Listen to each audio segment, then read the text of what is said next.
Anggota Shalom. Pada kesempatan kali ini kami dari kelompok 8 dari mata kuliah sinyal prosesi. Pada saat ini kami akan mempresentasikan hasil diskusi kami, yaitu cara mengubah suara menjadi sinyal analog secara kontinus. Pada tugas kali ini kami diberikan tugas yaitu yang pertama, masing-masing suara yang akan direkam dikonversi menjadi sinyal analog kontinus di lab, kemudian ditentukan pada frekuensinya kedua sinyal tersebut. Pada suara yang kami dapat ialah suara knalpot dan suara jalan raya. Dan yang kedua, ubahlah sinyal itu dikonversi jadi satu sinyal baru yang bernama sinyal K. Lalu kan frekuensi yang baru, identifikasi poin. Pertama, frekuensi dan amplitudenya. Yang ketiga, desain low pass filter yang mampu menghalangi setengah frekuensi maksimal sinyal K jadi sinyal low. Yang keempat, desain high pass filter yang mampu menghalangi setengah frekuensi maksimum sinyal K menjadi sinyal high. Dan yang terakhir, konversi sinyal low dan sinyal high menjadi sinyal digital dan ditampilkan frekuensinya masing-masing. Dan pada hasil kinerja kami, sebelum itu saya akan memperkenalkan anggota saya dengan saya sendiri, Manuel. Saya Diki Manurung. Saya Yosef Usipanel Mopea. Baik, saya ini pada program MATLAB kami, yaitu yang pertama adalah konversi untuk dua jenis suara.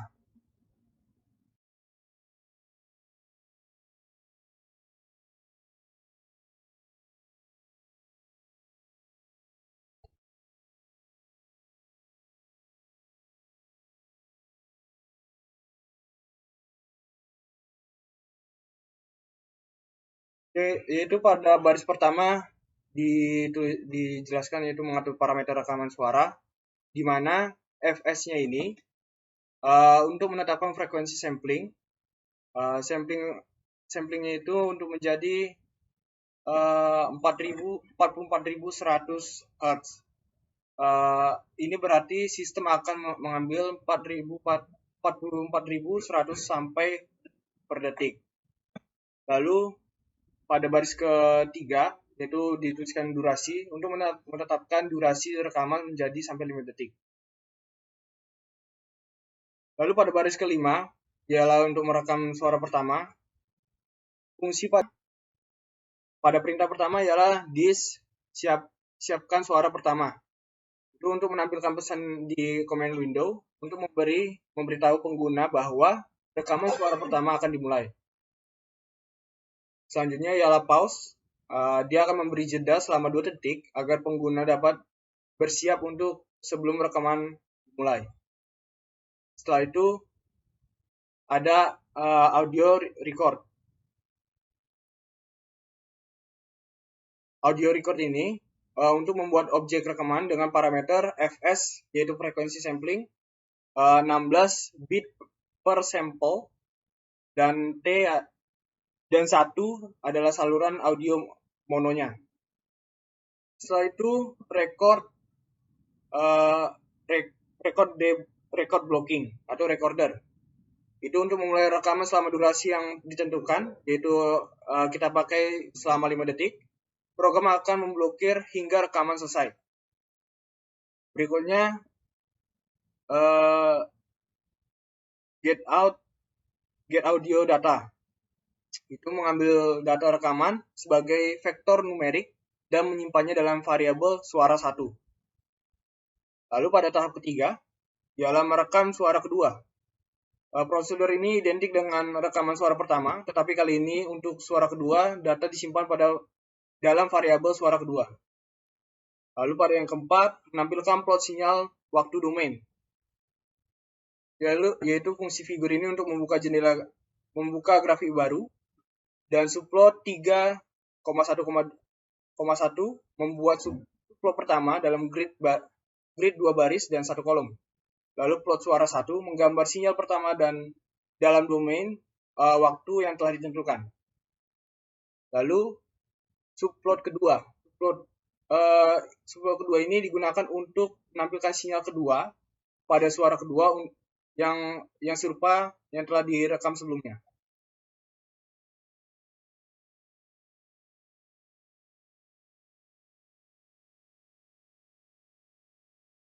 Lalu menghitung FFT untuk plot frekuensi, di mana N-nya ini adalah N sama dengan length suara, itu untuk menghitung suara panjang sinyal untuk suara pertama. Dengan F sama dengan 0,2N kurang 1 kali Fs per N.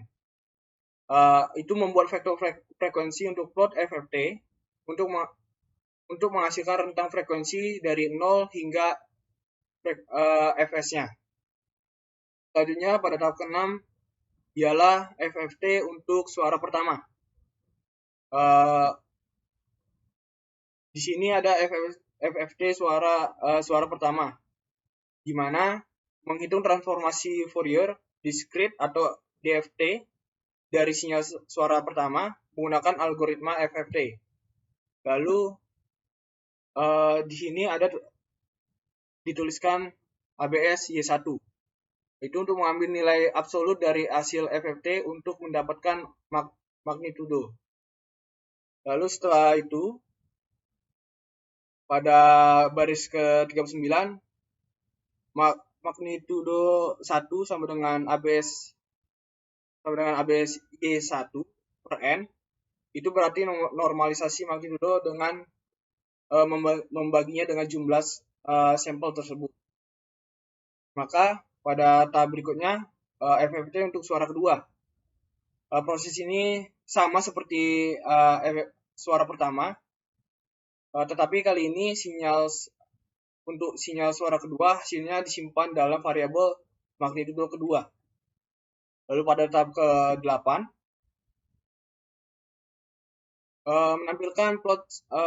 menampilkan plot frekuensi, di mana figurnya untuk membuka grafik baru dan subplotnya untuk membuat subplot pertama untuk menampilkan spektrum frekuensi suara pertama, dan plot F magnitudo itu untuk menggambar plot frekuensi terhadap magnitudo untuk suara pertama.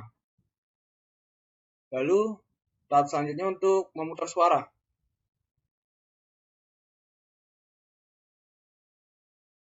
Memutar suara pada baris terakhir ialah suara 1 Fs itu untuk memutar suara pertama dengan frekuensi sampling Fs, dan memutar suara kedua dengan frekuensi sampling Fs. Lalu tanda persen ini untuk dieksekusi pada komentar di comment window nantinya.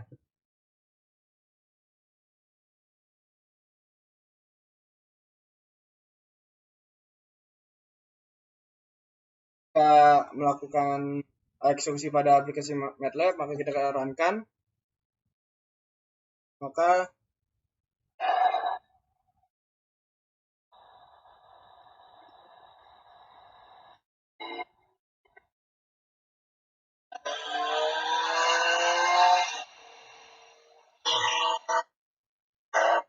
Maka akan mengeluarkan dua jenis plot frekuensi dari suara pertama, yaitu suara jalan raya, dan plot frekuensi kedua yaitu suara knalpot.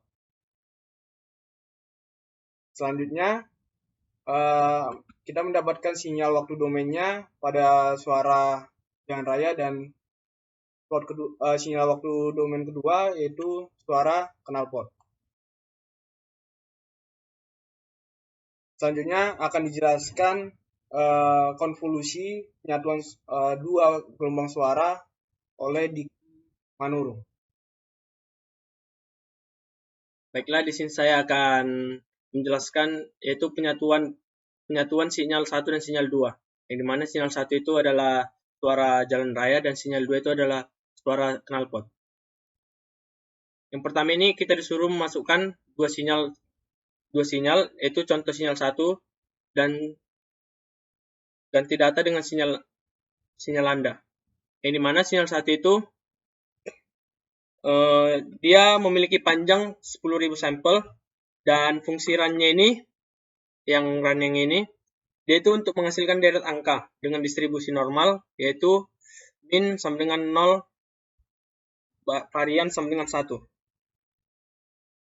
Baru pada baris yang kelima itu konvolusi sinyalnya, yang dimana konvolusi itu adalah operasi matematika yang menggabungkan dua sinyal untuk mendapatkan sinyal baru yang mempresentasikan bagaimana bentuk satu sinyal dipengaruhi oleh yang lainnya. Yang dimana pada formula yang ini dia itu untuk melakukan konvolusi antara sinyal 1 yaitu suara jalan raya dan sinyal 2 itu suara knalpot. Lalu hasilnya dipangkas agar memiliki panjang yang sama dengan sinyal aslinya. Lalu pada baris ke-8 ini yaitu transformasi Fourier untuk analisis frekuensinya. Nah, pada bagian ini itu melakukan analisis frekuensi menggunakan transformasi Fourier cepat. Yang dimana pada bagian yang ini dia itu fungsinya itu untuk menghitung transformasi Fourier dari sinyal hasil konvolusinya. Dan pada ABS yang ini, yang baris ke-11, dia itu untuk mengambil nilai absolutnya dari FFT. Yang dimana itu dia akan membaginya dengan jumlah sampel N untuk normalisasinya. Lalu pada yang ini, pada yang bagian baris ke-10 yaitu lin space ini, dia itu untuk membuat vektor frekuensi dari 0 Hz hingga 44.100 Hz. Yang dimana jika kita menggunakan sampling rate berbeda, angka ini harus diganti. Nah, pada bagian yang baris ke-13 itu identifikasi parameter frekuensi dan amplitudo. Yang dimana pada bagian ini dia itu untuk mencari frekuensi dan amplitudonya. Yang dimana maksimum serta minimum dari hasil FFT-nya. Lalu pada baris ke-19 yaitu plot spektrum frekuensinya, yaitu plot hasilnya. Yang dimana pada bagian ini dia itu untuk membuat plot spektrum frekuensi dari hasil FFT. Yang dimana pada plot frekuensi FFT sinyal ini dia itu untuk menampilkan hubungan antara frekuensi dan magnitudo FFT. Sedangkan pada titel yang baris ke-22 dia itu digunakan untuk memperjelas tampilan grafiknya. Lalu selanjutnya itu pada tampilan hasil identifikasi. Yang dimana pada bagian terakhir ini dia itu untuk mencetak hasil analisis ke dalam terminal MATLAB-nya atau command window. Dan pada bagian FP print ini dia itu digunakan untuk menampilkan frekuensi dan amplitudo minimum dan atau maksimum yang dengan format tertentunya. Dan di sini kita akan coba merankan.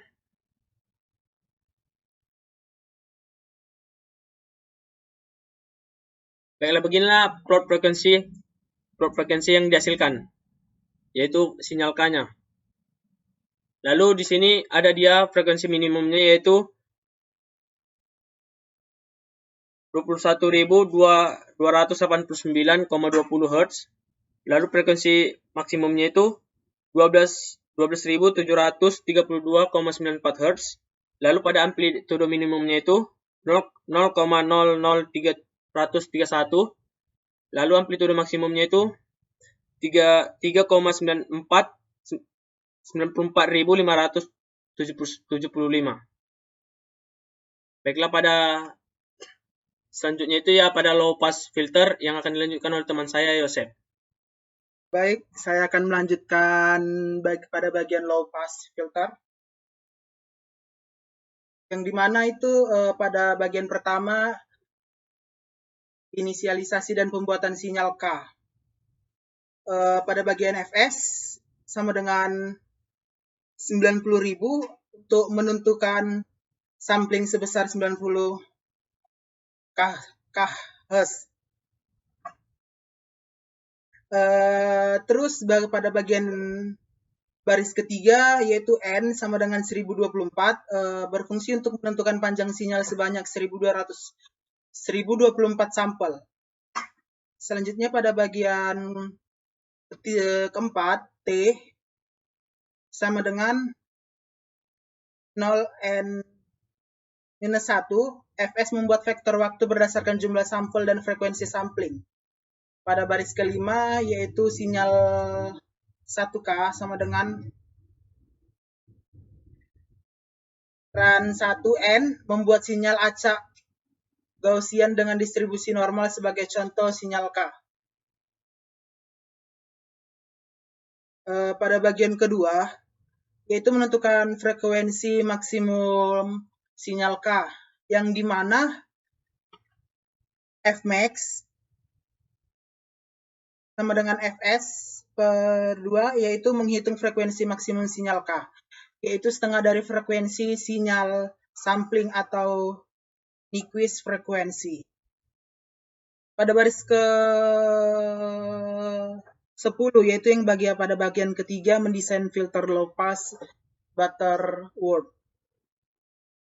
Pada baris ke 11 Fc sama dengan Fmax menentukan frekuensi cut off filter low pass atau separuh dari frekuensi maksimum yaitu 22,5 kHz.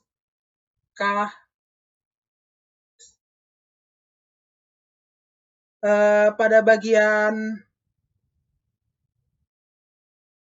12 terdapat Butter, yaitu untuk mendesain filter Butterworth Orde 5. Selanjutnya frekuensi cutoff dinormalisasi dengan membagi oleh Fs per 2. Pada bagian 4 yaitu menerapkan filter ke sinyal K.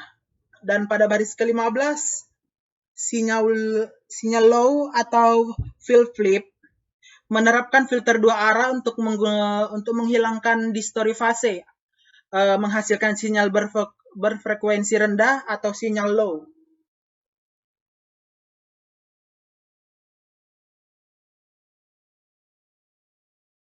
Selanjutnya pada bagian kelima yaitu menentukan atau menampilkan spektrum frekuensi. Pada baris ke-18 kita bisa tengok figur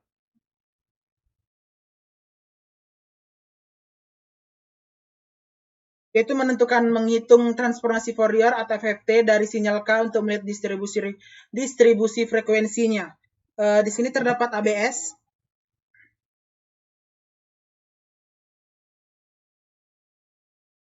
Pada baris ke-20 terdapat ABS, yaitu mengambil magnitudo dari FFT sinyal K.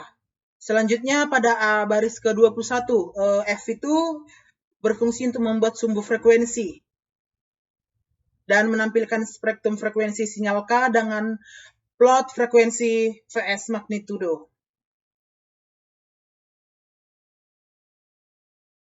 Sama seperti sebelumnya, tetapi untuk sinyal yang telah difilter atau sinyal low. Grafik ini menunjukkan bahwa komponen frekuensi tinggi telah terpendam oleh filter low pass. Saya akan menjelaskan dan mengerankan kode pemrogramannya.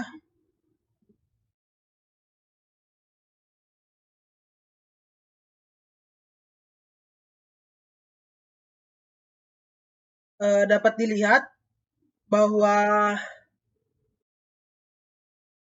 pada sinyal plot frekuensi sinyal K dapat mengeluarkan sinyal seperti tertera di sini, dan begitu juga pada plot frekuensi sinyal low dapat kita lihat di sini. Sekian dari presentasi saya akan melanjutkan materi selanjutnya dan bakal dilanjutkan oleh teman saya. Immanuel.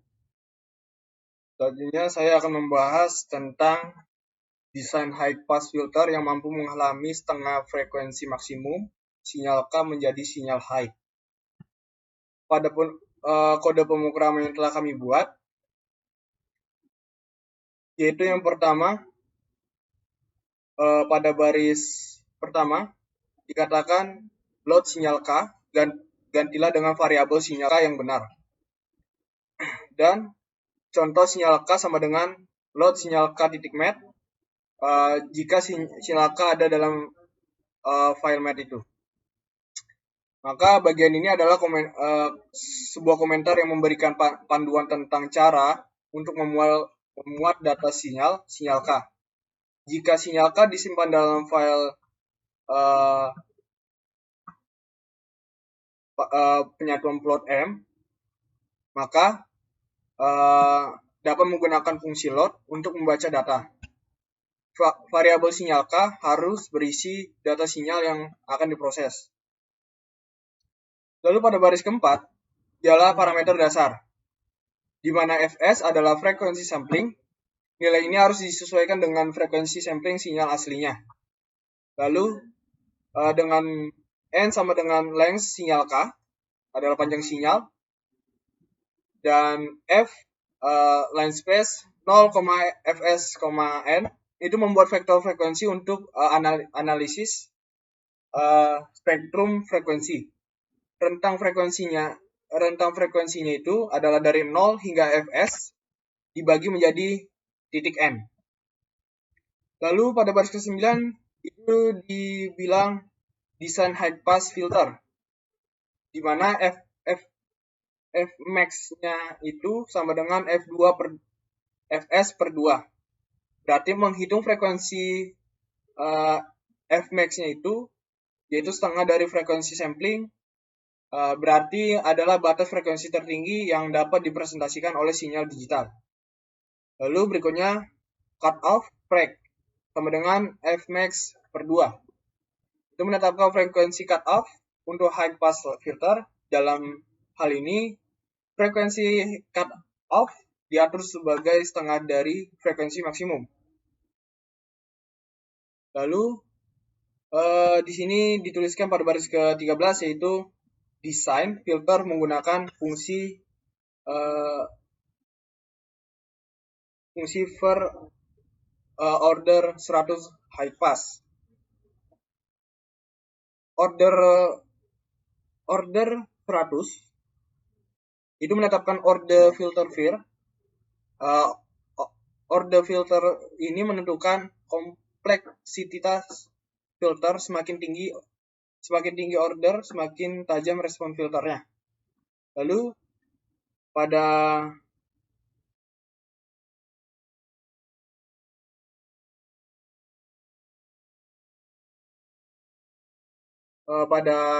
filter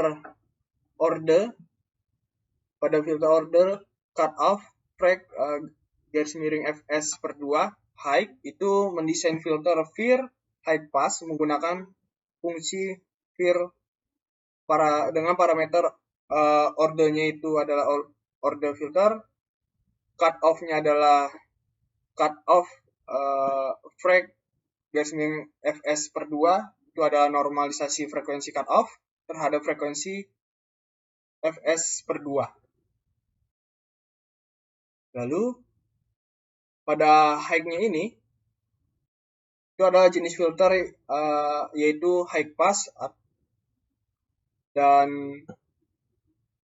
selanjutnya terapkan filter ke sinyal K, di mana fungsi filter HP filter, 1, sinyal K itu menerapkan filter high pass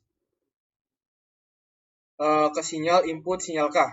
Hasilnya disimpan dalam variabel sinyal high yang merupakan sinyal high filter. Setelah itu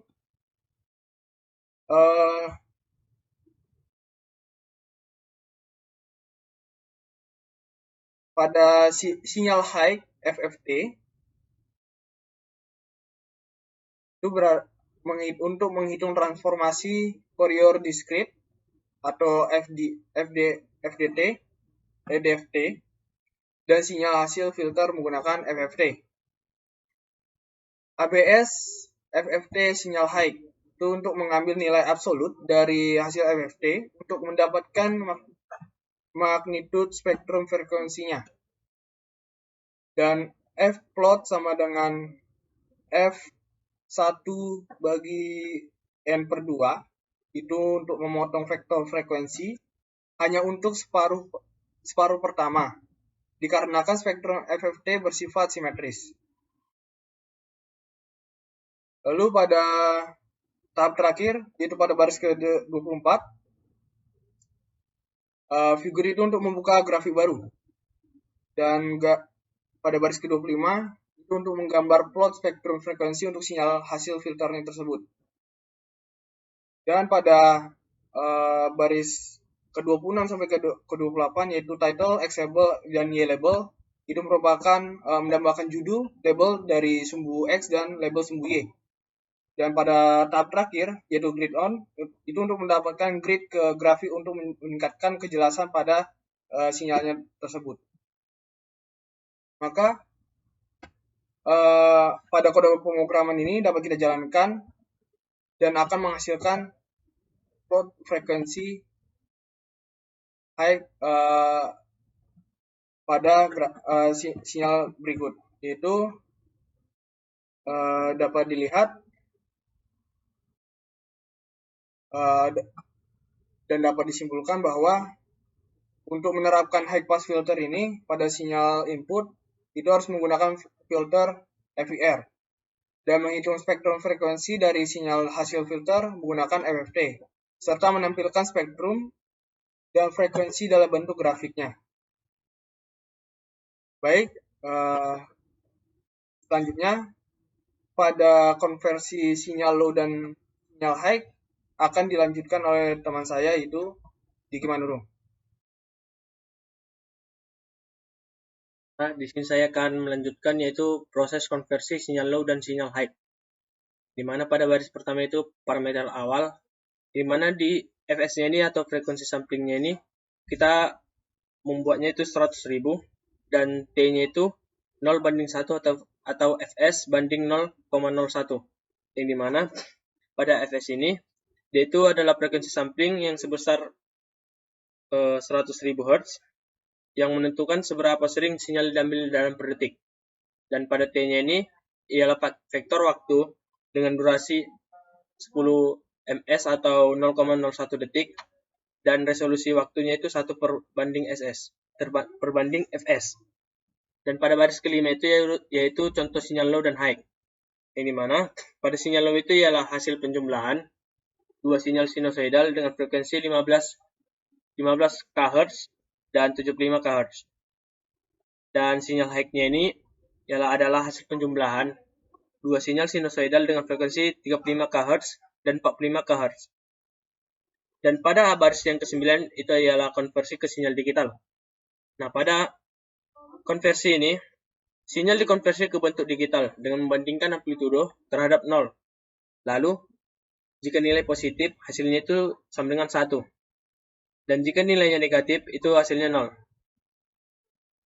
Lalu, pada yang baris ke-13, itu transformasi Fourier-nya. Di mana pada transformasi Fourier ini, dan pada N ini, adalah panjang vektor. Sedangkan F-nya itu sumbu frekuensi yang disesuaikan. Lalu pada FFT low ini, yaitu menghitung transformasi Fourier dari sinyal low, kemudian diambil nilai absolutnya. Sama juga seperti yang tadi itu FFT high ini, dia itu untuk menghitung transformasi Fourier-nya dan dari sinyal high dengan cara yang sama juga. Pada baris yang ke-19 itu plot frekuensi sinyal low, yang dimana pada bagian ini, pada bagian plot pertama itu dia itu menampilkan spektrum frekuensi dari sinyal low-nya. Lalu pada plot yang kedua itu menampilkan spektrum frekuensi dari sinyal high. Dan pada sumbu X itu adalah frekuensi dengan Hertz, sedangkan sumbu Y itu adalah magnitudo spektrumnya. Pada plot sinyal digital baris yang ke-35, yang dimana pada subplot yang ini pertama itu untuk menampilkan sinyal digitalnya. Dan pada bagian digital low ini, dia itu untuk ditampilkan terhadap waktu. Sedangkan pada digital high, dia itu untuk menampilkan terhadap waktu. Dan plot ini menunjukkan bagaimana sinyal terhadap dikonversi ke bentuk biner, yaitu 0 dan 1. Dan di sini kita akan mencoba merankannya.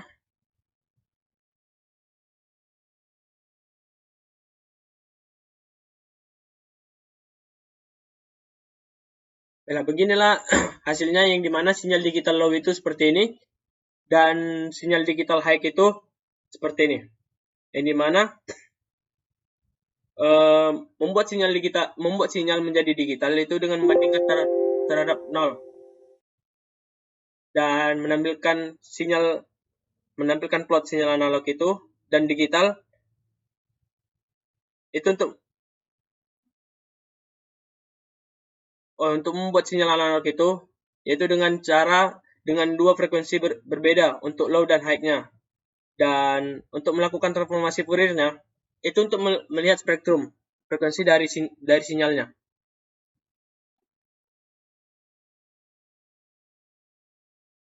Dan inilah frekuensi sinyal high-nya.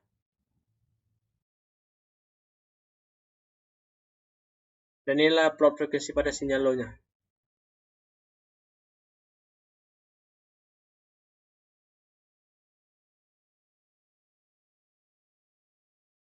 Baiklah, sekian dari hasil presentasi kelompok kami, yang dimana kalau ada salah kata atau tingkah laku yang kurang berkenan, mohon dimaafkan Pak. Sekian dan terima kasih.